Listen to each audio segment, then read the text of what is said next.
Dave jumpstarts the week with Sylvester Stallone, Gina Davis, and music by Aerosmith, all coming up. But first, your local news. A jet crashes in Montgomery, killing 2. We'll have a look at the cause of a local restaurant fire. We'll also take you to the White House for some Christmas fun. Al has sports, Gary checks your weather.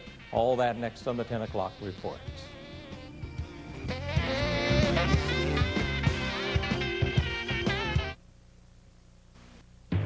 You're watching the Tri-States News Leader, the WTVY 10 o'clock report. Hello everyone, I'm John Williams. A Navy training plane out of Florida crashed during training maneuvers this morning at Maxwell Air Force Base in Montgomery. Base officials say both crew members were killed. The plane was out of Pensacola Naval Air Station. It had been conducting touch-and-go approaches at Maxwell when it crashed about 9 this morning. Victims have been identified. They are Air Force instructor pilot Captain William R. Grace and his student, Second Lieutenant Massimiliano Belvisi of the Italian Air Force. The plane crashed about 300 yards from the runway, landing an abandoned taxiway. One witness says the engine sounded as if it was having problems when the plane turned on its side and the nose went down. The cause of the crash is under investigation. A Houston County woman is in stable condition this evening after her car collided with a freight train in downtown Ashford.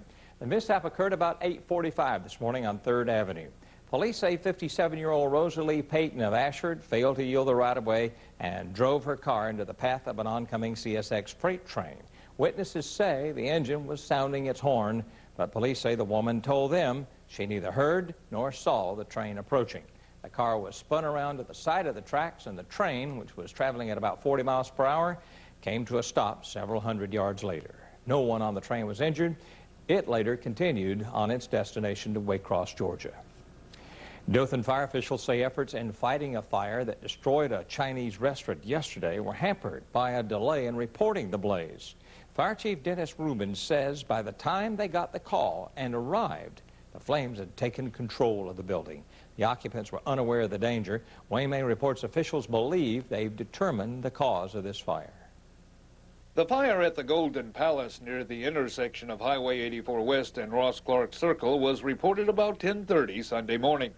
Fire Chief Dennis Rubin says his department was on the scene within minutes and found the attic well involved.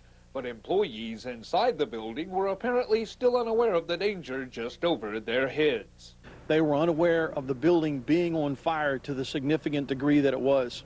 Once all of the occupants as well as the workers were properly evacuated and safely out of the way, the fire department then went to work on the fire. But the chief says some of the employees could not speak English and the language barrier resulted in further delays. However, he says the biggest delay came in reporting the fire. Rubin says the fire had apparently been burning for some time before a neighboring business noticed and called it in. We feel pretty confident in reporting a 10 to at least a 10, maybe as much as a 15 or even a 17-minute delay in notification of the fire department, and the best fire department in the world needs time.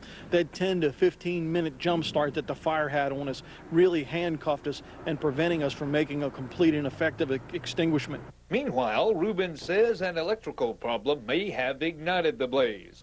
It appears as though the fire started in and around the kitchen area, the deep fat fryer. We will never be able to determine the exact cause, but it was either the deep fat fryer or the electrical equipment associated with the ventilator stack that ties into the deep fat vent. Damage from the fire is estimated at around $500,000, but the owners of the restaurant say they plan to rebuild and reopen as soon as possible. Wayne May, WTVY News. New Orleans police have arrested 2 men and a teenager for the weekend murders of 3 workers at a French Quarter restaurant. The suspects include a dishwasher and the Louisiana Pizza Kitchen, where the murders happened Sunday. Police say the victims were forced to go into a walk-in cooler during a robbery where they were shot. A 4th worker who was shot in the back survived the attack and called police. The 2 workers were found dead at the scene. The 3rd died on the way to the hospital. Police say the dead victims include 2 men and a woman. 23-year-old Malcolm Hill, 23-year-old Philip Anthony, and a 16-year-old boy have been charged with 3 counts of first-degree murder and 1 count of attempted first-degree murder.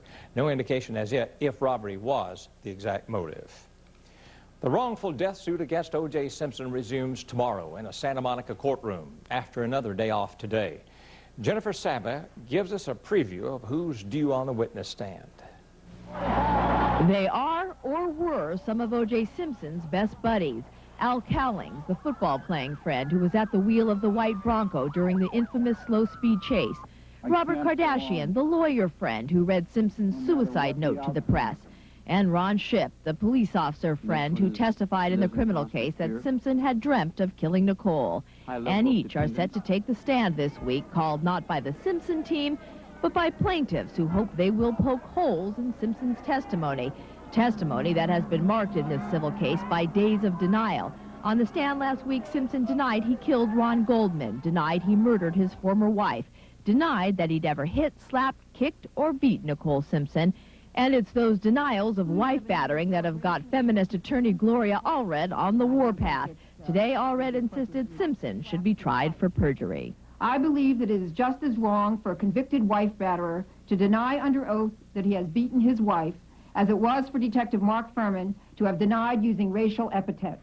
Trial starts up again tomorrow, and look for a week capped with some drama. Besides Simpson friends, an emotional finale is planned when the families of Ron Goldman and Nicole Brown take the stand.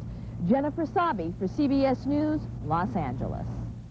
This is the season for giving, but it is also the season for professional con artists to take advantage of you and your money. During this time of the year in particular, you might get a telephone call soliciting money for a charity. Everyone needs to be aware of some practical holiday giving tips. Stand is never to give cash.